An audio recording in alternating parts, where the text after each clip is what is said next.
Major तौर क्या ऐसा माना जाए कि किसी ऐसी बड़ी जगह पर हमला करने की कोशिश की जो रूस का सबसे स्ट्रॉन्ग प्लेस है, क्योंकि यह अटैक आज की नहीं तैयारी है जो बार बार हम बता रहे हैं और आप भी कह रहे हैं कि 1.5 साल का लंबा वक्त लगा है, उससे ज्यादा का वक्त लगा है। तो क्या कहीं बड़ी जगह किसी ऐसी जगह रशिया पर अटैक करने की तैयारी थी जिससे और बड़ा नुकसान हो सके? देखिए, ये इनका मास्टर प्लान तो यही था। एंड हम हैरानी नहीं होनी चाहिए कि जो फॉरेन इंटेलिजेंस एजेंसीज हैं उनकी मदद से इस हमले को अंजाम दिया गया हो।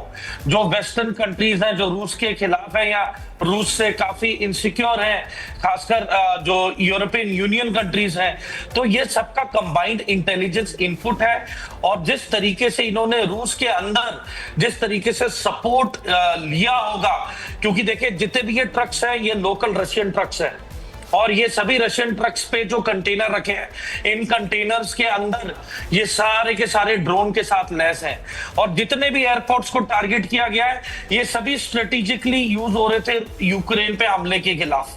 तो देखिए, इंटेलिजेंस एक्टिव थी और इस पे बहुत ज्यादा पैसा लगाया गया होगा सीक्रेसी मेंटेन करने के लिए जी। और जिस तरीके से ये मुंह तोड़ जवाब दिया है, मुझे लगता है रूस को काफी समय लगने वाला है इससे बाहर आने के लिए। लेकिन सर, ये क्या वही जगह है, वही स्पेस है जहां पर न्यूक्लियर पनडुब्बियां रखी हुई थी, परमाणु हथियारों पर अटैक हुआ है क्या? देखिए, हमें ये चीज नहीं भूलनी चाहिए कि एक समय पे यूक्रेन रूस का हिस्सा था। तो अगर हम कहें कि ये जो फैसिलिटीज हैं चाहे न्यूक्लियर हो या नॉन न्यूक्लियर हो और यूक्रेन को इसकी इन जगहों की वासियत नहीं थी, वो गलत होगा। तो देखें, काफी समय तक रूस को यूक्रेन का चप्पा चप्पा पता है कि कौन सी चीज और कौन से एलिमेंट्स कहां पे हैं, कौन सा वीआईपी इलाका है, कहां पे यूनिवर्सिटीज है, कहां पे इंडस्ट्रियल कॉम्प्लेक्स है, कहां पे मिलिट्री है। तो दोनों कंट्रीज को एक दूसरे के बारे में पूरी इनपुट है। बस ये था कि कौन असल में शांति वार्ता चाहता है। शांति वार्ता कौन चाहता है? और पिछले दिनों जो कुछ हुआ पूरी दुनिया ने देखा है। जब अमेरिका ने कोशिश की तो कैसे बता दिया यूक्रेन ने कि हम दबने वाले नहीं हैं।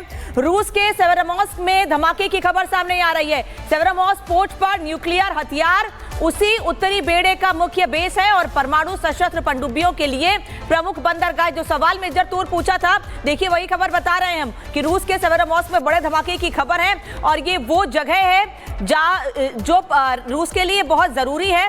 यहाँ पर पनडुब्बियां हैं, इनमें यासेन ऑस्कर, सिएरा और विशेष उद्देश्य था जिसमें एक और बड़ी खबर प्रगति।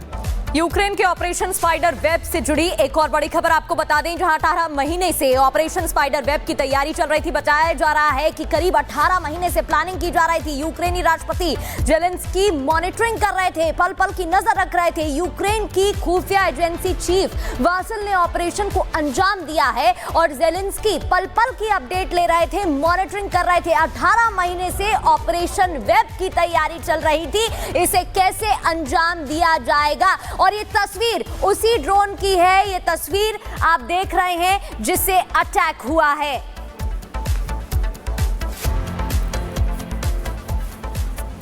तो आपको बता रहे हैं कि ये वो ट्रक है जिससे ड्रोन अटैक किया गया है और रशिया को बड़ा नुकसान पहुंचाया गया है। अब आपको बता देते हैं कि कैसे जेलेंस्की ने चैलेंज दिया है रशिया को, अपनी सुरक्षा के लिए कुछ भी करेंगे, यह साफ कह दिया गया है व्लादिमीर जेलेंस्की की ओर से। हमारे देश की आजादी सर्वोपरि है और जेलेंस्की लगातार पिछले 3 सालों से यही बात कहते आ रहे हैं। बिना शर्त सीज फायर होना चाहिए, कोई शर्त नहीं रखी जानी चाहिए रशिया की ओर से। सारे कैदियों की रिहाई होनी चाहिए, जो यूक्रेन के लोग कैदी बनाए गए हैं रूस की ओर से, उन सभी को रिहा किया जाना चाहिए। ये अपनी बातें जेलेंस्की रख रहे हैं, लेकिन वो ये भी कह रहे हैं कि अगर सीज फायर की बात होती है, दोनों देशों के बीच शांति की बात होती है, तो कोई शर्त रशिया नहीं रखेगा। और केवल रूस ही नहीं, जो मीडिएटर्स कंट्री होंगी जो कोशिश कर रही हैं, जो शांति वार्ता कराएं, उनकी ओर से भी कोई शर्त नहीं रखी जाएगी। क्योंकि पिछले तो जब अमेरिका ने शांति वार्ता की कोशिश की थी, सीज फायर की कोशिश की, तो अमेरिका की ओर से यूक्रेन पर दबाव बनाने की कोशिश की गई थी। यही वजह है कि उस वक्त भी काफी हॉट टॉक हुई थी जेलेंस्की और ट्रंप के बीच। और ये तस्वीर इस वक्त और ये तस्वीर आपको दिखा रही हूं। रूसी सैनिकों ने हमले को नाकाम करने की कोशिश की थी। जिस हमले की तैयारी 18 महीने से की गई थी यूक्रेन की ओर से, उन हमलों को, ड्रोन अटैक को रोकने की कोशिश की गई थी रूस के सैनिकों की ओर से, लेकिन एक भी अटैक को नाकाम नहीं किया जा सका है, क्योंकि पहले इस बात की तैयारी थी, इसकी भनक लग गई थी कि एक हफ्ते पहले ही कि कोई बड़ा अटैक यूक्रेन की ओर से हो सकता है, लेकिन उसके बाद भी क्या रशिया की तैयारी उस स्तर पर नहीं थी। यही वजह है कि रूस के सैनिक इन हमलों को रोक नहीं सके।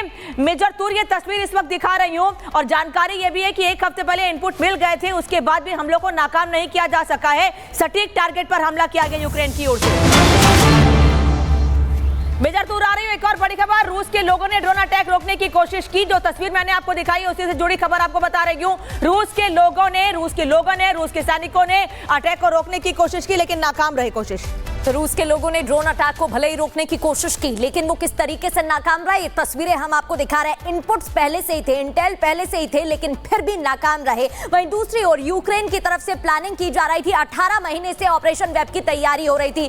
मेजर तूर सर हमारे साथ जुड़े हुए हैं। सर, क्योंकि तैयारी पहले से हो रही थी, 18 महीने से प्लानिंग की जा रही थी कि किस तरीके से इस ऑपरेशन को अंजाम दिया जाएगा, और अब तो वो तस्वीरें भी सामने आ गई हैं जहां रूस की तरफ से कोशिश तो की गई थी रोकने की, लेकिन वो असफल रहे।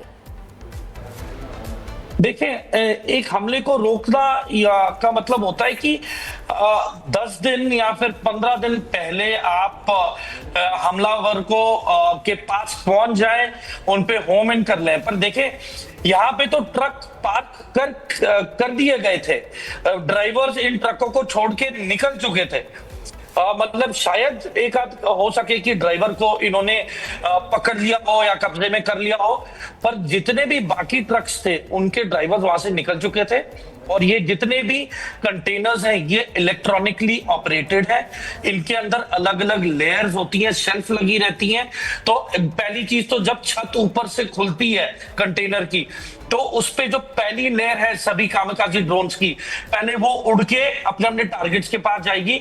उसके बाद वो वाली जो शेल्फ है वो दोबारा फोल्ड होती है, रिक्लाइन होती है, और फिर जो सेकंड शेल्फ है वहां से ड्रोन्स बाहर निकलते हैं। तो देखें, ये टेक्निकली बहुत ही सोफिस्टिकेटेड और हाईटेक इक्विपमेंट और कंटेनर्स बनाए हैं, और ये ऑटोमेटेड कमांड के थ्रू चले हैं, और ये सैटेलाइट कम्युनिकेशन के थ्रू ही ऑपरेट किए गए हैं, और इन पे ना ही जैमिंग का कोई फर्क पड़ा है और ये डिटेक्ट भी नहीं हो सके। तो आप देखें कि रूस की इंटेलिजेंस केजीबी का बहुत ही बड़ा फेलियर है। एफएसबी जो इनकी लोकल इंटरनल इंटेलिजेंस है रूस की, एफएसबी, उसका ये बहुत ही बड़ा और संगीन फेलियर है, क्योंकि एफएसबी का काम होता है इंटरनल इंटेलिजेंस रशिया के अंदर, केजीबी देखती है इंटरनेशनल इंटेलिजेंस वर्ल्ड ओवर। तो देखें, इनकी सभी भी जो सिक्योरिटी एजेंसीज है, इन पे बहुत बड़ा सवाल उठाए गए कि इतना बड़ा हमला हुआ कैसा, और ये लोकल सपोर्ट के बगैर नहीं हो सकता।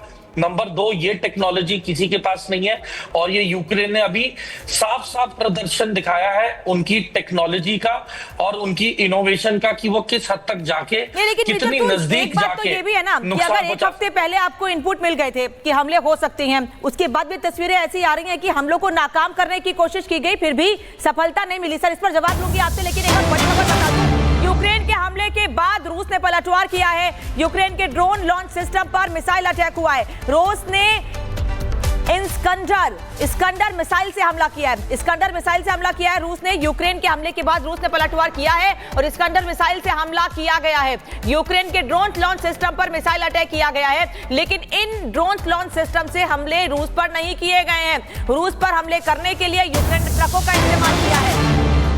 और इस बीच एक और बड़ी खबर, रूस के हमले में मारे गए 12 यूक्रेनी सैनिक। इस हमले में 12 यूक्रेनी सैनिक मारे गए हैं तो 60 यूक्रेनी सैनिक घायल भी हुए हैं। मिसाइल अटैक में 60 यूक्रेनी सैनिक घायल बताए जा रहे हैं, तो 12 यूक्रेनी सैनिक वो भी हैं जो मारे गए हैं। रूस की तरफ से अब तक का सबसे भयंकर हमला बताया जा रहा है। 1.5 साल का ये प्लान था, 18 महीने से प्लानिंग चल रही थी, और ये कुछ तस्वीरें भी हम आपको दिखा रहे हैं किस तरीके से अंजाम दिया गया है। और समरपाल तूर, मेजर हमारे साथ जुड़े हुए हैं।